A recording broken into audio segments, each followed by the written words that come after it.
خواندگی کی وجہ سے ایک ملک ایک مہذب و ترقی یافتہ سماج وجود میں آتا ہے۔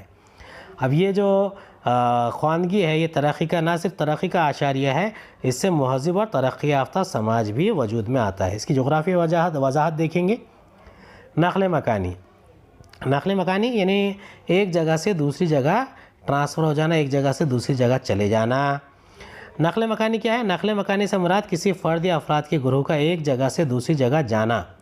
نقل مکانی قلیل مدتی، طویل مدتی یا مستقل نوعیت کی ہو سکتی ہے۔ اب یعنی کہیں کام کے لیے چلے گئے آپ، اورنگ آباد یا جالنا سے آپ ممبئی یا پونا چلے گئے تو یہ قلیل مدت کی نقل مکانی، کام کی تلاش میں گئے آپ۔ اگر طویل مدت کی، جیسے کہ آپ مہاراشٹر یا بھارت سے آپ دبئی یا امریکہ چلے گئے تو یہ وہاں پر طویل مدت کے لیے جا سکتے ہیں، وہاں پر جا کر کام کاج کریں گے یا پڑھائی کریں گے۔ یا پھر مستقل نوعیت کی ہو سکتی ہے، یعنی کسی ایک جگہ سے دوسری جگہ جا کر بس جانا، جیسے عموماً لوگ کیا کرتے ہیں گاؤں سے شہروں میں جا کر بس جاتے ہیں، تو یہ مستقل نوعیت کی نقل مکانی ہوتی ہے۔ اب دوسری ایک اور چیز کیا ہے؟ شادی، تعلیم، کاروبار، تبادلہ، سیاحت، قدرتی آفات، جنگ وغیرہ کی وجہ سے لوگ نقل مکانی کرتے ہیں۔ اس کے بہت ساری چیزیں ہیں، یعنی لڑکی کی شادی ہو گئی اور لڑکی گاؤں سے شہر میں آ گئی تو اس کی مستقل نقل مکانی ہوگی۔ اگر کوئی تعلیم حاصل کرنے کے لیے گاؤں سے شہر آ گیا یا دوسرے شہر چلا گیا، یا کاروبار کے سلسلے میں کہیں جانا ہوا، تبادلہ ہوا سرکاری نوکری میں، یا گھومنے گئے، قدرتی آفات کی جنگ کی وجہ سے لوگ ایک جگہ سے دوسری جگہ جاتے ہیں، تو یہ بھی نقل مکانی ہے۔ نقل مکانی کو کئی اقسام میں تقسیم کیا جا سکتا ہے۔ لوگ جس علاقے سے نقل مکانی کرتے ہیں اس علاقے کی آبادی میں کمی واقع ہوتی ہے، یعنی گاؤں سے شہر میں آنے کی وجہ سے گاؤں کی آبادی کم ہوتی جاتی ہے، جس کی وجہ سے اس علاقے کی نفری قوت میں کمی محسوس ہوتی ہے۔ جس کے برعکس لوگ جس علاقے کی جانب نقل مکانی کرتے ہیں وہاں آبادی میں اضافہ ہوتا ہے، جیسے گاؤں سے لوگ شہروں کی طرف آتے ہیں تو شہروں کی آبادی بڑھتی ہے، گاؤں کی آبادی کم ہوتی ہے۔ اب عوامی خدمات کی سہولیات پر تناؤ بڑھ جاتا ہے، یعنی اگر فرض کیجیے کہ کسی علاقے میں ایک ڈاکٹر ہے اور پہلے وہاں کی آبادی صرف 5000 تھی تو لوگ 5000 لوگ آتے تھے، لیکن اچانک بڑھ کر 10,000 لوگ ہو گئے تو ڈاکٹر کے پاس آنے والے پیشنٹ کی بھی تعداد بڑھ جائے گی۔ نقل مکانی کی وجہ سے آبادی کے ساخت میں بھی تبدیلی واقع ہوتی ہے۔ اب یہ جدول دیکھیں گے، یہاں نقل مکانی کر کے آنے والی آبادی کا فیصد دیکھیں گے۔ ملک میں افغانستان میں یعنی 14% لوگ نقل مکانی کر کے آتے ہیں، زیادہ تر لوگ یہاں سے جاتے ہیں۔ برازیل میں 34%، کویت میں 62.11%، یعنی زیادہ تر علاقوں سے یہاں پر لوگ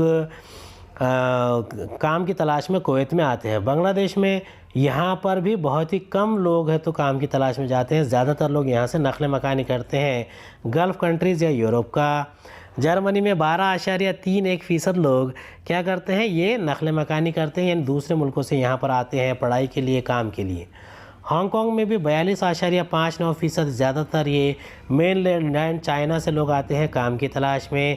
اسرائیل ایسا ملک ہے جو دنیا بھر کے یہودیوں کو کہتا ہے کہ تم سب کا ملک اسرائیل ہے، تمام یہودی وہاں آ کر بس سکتے ہیں۔ بھارت سے 52% لوگ بھارت میں آتے ہیں، زیادہ تر لوگ یہاں سے گلف کنٹریز، یورپ، امریکہ، زیادہ تر ممالک میں جاتے ہیں کام کی تلاش میں۔ عمان 24.46% لوگ، یہاں پر بھی لوگ کام کی تلاش میں آتے ہیں۔ سعودی عربیہ 25.25% لوگ یعنی دوسرے ممالک سے کام کی تلاش میں آتے ہیں۔ برطانیہ عظمیٰ یعنی کہ انگلینڈ میں بھی زیادہ تر لوگ 8.98% لوگ دوسرے ملکوں سے آئے ہیں۔ ریاست متحدہ امریکہ، یہاں پر بھی 12.81% لوگ دوسرے ملکوں سے آئے ہیں کام کی تلاش میں، پڑھائی کے لیے۔ کون کون سے ممالک کی آبادی میں نقل مکانی کر کے آنے والوں کی تعداد کا تناسب 10% سے کم ہے؟ اب دیکھیے اس میں افغانستان ہے یا پھر بھارت ہے، بنگلہ دیش ہے، ان کا فیصد کم ہے۔ 10 سے 20% نقل مکانی کر کے آنے والوں کی آبادی کن ملکوں میں زیادہ ہے؟ جیسے کہ انگلینڈ ہے یا USA ہے، جرمنی ہے۔ 20% سے زیادہ مہاجر آبادی والے ممالک کون سے ہیں؟ یہ عمان ہے یا سعودی عربیہ ہے۔ اب ان ممالک کی مہاجر آبادی 20% سے زیادہ کیوں ہے؟ اس کے اسباب تلاش کیجیے، یعنی کام کی تلاش میں جاتے ہیں زیادہ تر لوگ ان ممالک میں۔ کسی بھی 2 ملکوں کے لیے منقسم دائرہ بنائیے۔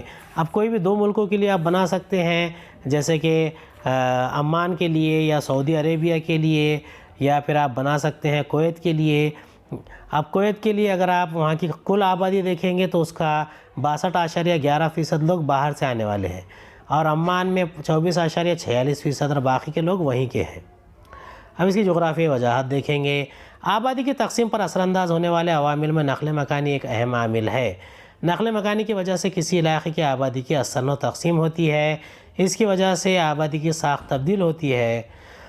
یعنی نقل مکانی کی وجہ سے کیا ہوتا ہے، آبادی کی ساخت پر بہت اثر پڑتا ہے اور اثر و تقسیم ہوتی ہے۔ اب اس جدول میں ہم نے کیا دیکھا، مختلف ممالک میں ہونے والی آبادی کے نقل مکانی کا فیصد دیا ہوا ہے۔ اب نقل مکانی کر کے آنے والی آبادی کا فیصد ان ممالک میں زیادہ نظر آتا ہے جہاں خاص طور پر ملازمت، کاروباری مواقع، قدرتی وسائل کی فراوانی اور دستیابی، معاشی ترقی وغیرہ عوامل بدرجہ اتم موجود ہے۔ جیسے کہ سعودی عربیہ ہے، عمان ہے، کویت ہے، یہاں پر لوگ کیا کرتے ہیں، زیادہ تر ملازمت، کاروباری مواقع، قدرتی وسائل تو ہے وہاں پر جیسے کہ پیٹرولیم وغیرہ، تو اسی لیے وہاں پر وہ لوگ جاتے ہیں۔ اس کے برخلاف سیاسی اور سماجی حالات، معاشی پسماندگی کی وجہ سے نقل مکانی کا تناسب کم ہوتا ہے، جیسے کہ افغانستان، عراق، سیریا وغیرہ میں۔ اب بھارت جیسے ملک میں نقل مکانی کے فیصد میں کمی ہونے کے باوجود بھارت کی کل آبادی کے مقابلے میں تعداد بہت زیادہ ہی نظر آتی ہے۔ یہ ایک نقل مکانی کے لیے ایک یہاں پر تصویر دی گئی ہے، یہ میگنیٹ ہے جو گاؤں سے لوگوں کو کھینچ کر اپنے طرف شہروں کی طرف بلاتا ہے۔ بھارت میں مہاجر آبادی کا فیصد 0.52% ہے، یعنی بتائیے کہ بھارت میں نقل مکانی کر کے آنے والوں کی تعداد کتنی ہے۔ یعنی قریب یہ 135 کروڑ میں سے اگر 1% بھی پکڑا جائے تو یہ تقریباً 13 سے 15 لاکھ کے قریب پہنچ جاتا ہے، لیکن یہ 7 لاکھ کے قریب ہو سکتا ہے۔ 0.52% ہے، یعنی یہ 7 لاکھ کے قریب ہو سکتا ہے۔ اب درج ذیل مقامات پر کام کرنے والوں کو آپ کس نام سے پہچانتے ہیں؟ کھیت، کارخانہ، ہوٹل، دواخانہ، دکان، دفتر، اسکول، دفتر۔ کھیت کے یعنی کسان، کارخانہ مزدور، ہوٹل یعنی بیرا، ویٹر، مینیجر، دواخانہ ڈاکٹر، نرس، دکان سیلس مین، اسکول ٹیچر، کلرک، دفتر کلرک۔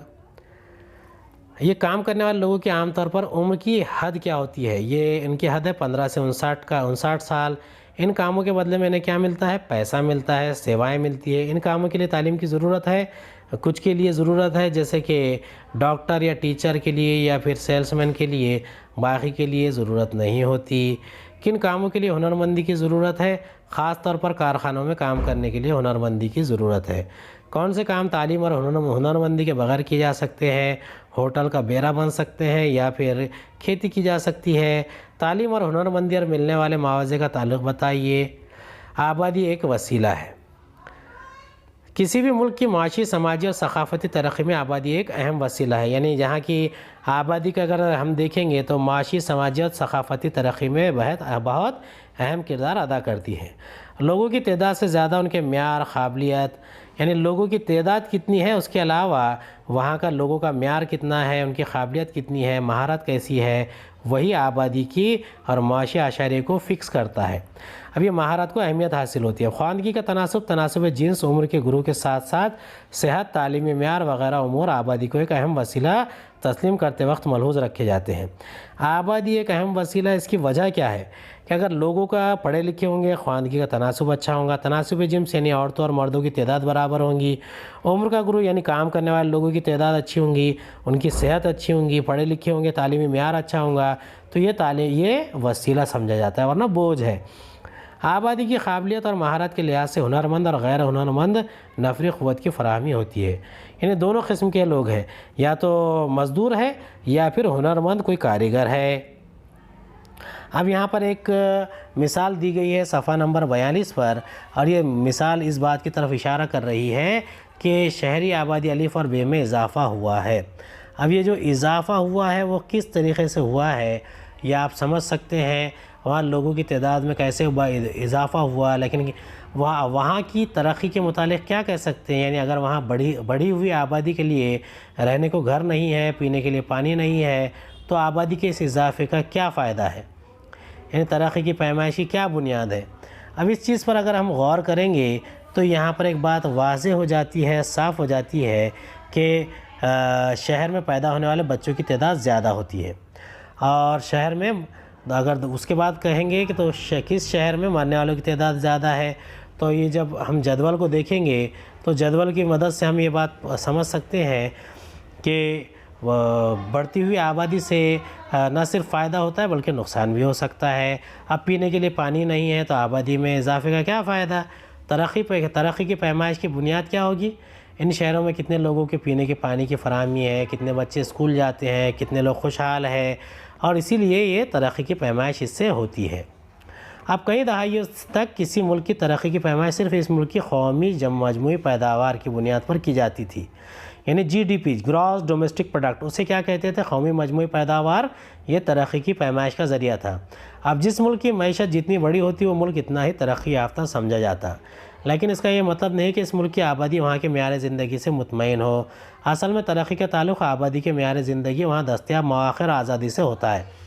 اب امریکہ اتنا ترقی یافتہ ملک ہے تو ایسا ہم نہیں سمجھ سکتے کہ وہاں غریب نہیں ہوں گے، وہاں پر بھی غریب لوگ ہیں، یورپ میں بھی بہت سارے علاقوں میں غریب لوگ پائے جاتے ہیں، لیکن اگر ہم بھارت کے تناظر میں دیکھیں گے تو بھارت بھی ایک ترقی یافتہ ملک ہے، لیکن آبادی زیادہ ہونے کی وجہ سے بھارت میں زیادہ لوگوں کی تعداد آبادی میں سطح غربت کے نیچے ہے، اور جس کی وجہ سے یہ جی ڈی پی کو ہم مجموعی قومی پیداوار کو اعشاریہ نہیں سمجھ سکتے۔ اب 1980 اور 90 کی دہائیوں میں محبوب الحق اور امرتیہ سین نے انسانی ترقی کا اعشاریہ کا نظریہ پیش کیا۔ اس نظریے پر منحصر ہر سال United Nation Development Programme UNDP کے ذریعے انسانی ترقی کا اعشاریہ شائع کیا جاتا ہے۔ یعنی UNDP کے ذریعے کس نے پیش کیا تھا؟ محبوب الحق اور امرتیہ سین نے پیش کیا تھا۔ کیا ہے یہ؟ انسانی ترقی کا اعشاریہ۔ اب ہم دیکھیں گے کہ انسانی ترقی کا اعشاریہ کیا ہے۔ انسانی ترقی کا اعشاریہ بین الاقوامی معاشی ترقی سے متعلق انسانی حالت کے مطالعے میں انسانی ترقی کے اعشاریہ کو بہت اہم مانا جاتا ہے۔ یعنی پورے دنیا میں موجود جو ہے خاص طور پر 3 امور، خاص طور پر کون سے 3 امور ہیں؟ یہ معاشی سطح، صحت اور تعلیم۔ یہ اگر سب کی اچھی ہوگی تبھی خوشحال ہوگا وہ انسان۔ اب یہ نظریہ آج ہر طرف تسلیم کیا جانے لگا، یعنی پوری دنیا نے اسے قبول کر لیا ہے۔ یہ امرتیہ سین، یہ بھارت رتن بھی دیا جا چکا ہے، اور یہ نوبل لاریٹ ہے، انہیں نوبل انعام بھی مل چکا ہے۔ یہ نظریہ صرف فرد پر ہی نہیں بلکہ علاقے اور ملک پر بھی عائد ہوتا ہے۔ اب علاقائی ترقی کی پیمائش کے لیے انسانی ترقی کے اعشاریہ کو بطور پیمائشی اکائی استعمال کیا جانے لگا۔ یعنی پہلے کے مقابلے میں اب کیا کر رہے ہیں کہ بہت زیادہ ترقی یافتہ ملک کے انسانی ترقی کے اعشاریہ کی قدر 1 کے قریب ہوتی ہے، اس کے برعکس کم ترقی یافتہ ملک کی انسانی ترقی کے اعشاریہ کی قدر 0 کے قریب ہوتی ہے۔ تو یہ انسانی ترقی کے اعشاریہ پیمائش کی جا رہی ہے اکائی کے ذریعے۔ اب اس کو ہم اور بہتر طریقے سے کیسے سمجھ سکتے ہیں؟ تو یہاں پر ایک جدول دیا گیا ہے، اس میں انسانی ترقی کا جو ہیومن ڈیولپمنٹ انڈیکس HDI انسانی ترقی کا اعشاریہ وہ دیا گیا ہے۔ اب انسانی ترقی کا اعشاریہ کس مقام پر کون سے ملک ہے؟ 1 نمبر پر ناروے ہے، 2 نمبر پر آسٹریلیا، 3 نمبر پر سوئٹزرلینڈ، 4 نمبر پر جرمنی، 5 پر ڈنمارک، 16 پر برطانیہ، 17 پر جاپان، 73 پر سری لنکا، 79 پر برازیل، 90 پر چین، 119 پر جنوبی افریقہ، 131 پر بھارت، 132 پر بھوٹان، 147 پر پاکستان، 169 پر افغانستان۔ یہ نہایت ہی ادنا ہے۔ اس کے آگے نیچے جاتے ہیں تو 187 پر نائجر اور 188 پر سینٹرل افریقہ ریپبلک۔ بھارت جو ہے اوسط زمرے میں آتا ہے۔ اوسط معیار زندگی، معاشی پیمانہ، متوقع عمر، اوسط عمر، صحت، تعلیمی عرصہ یعنی تعلیم۔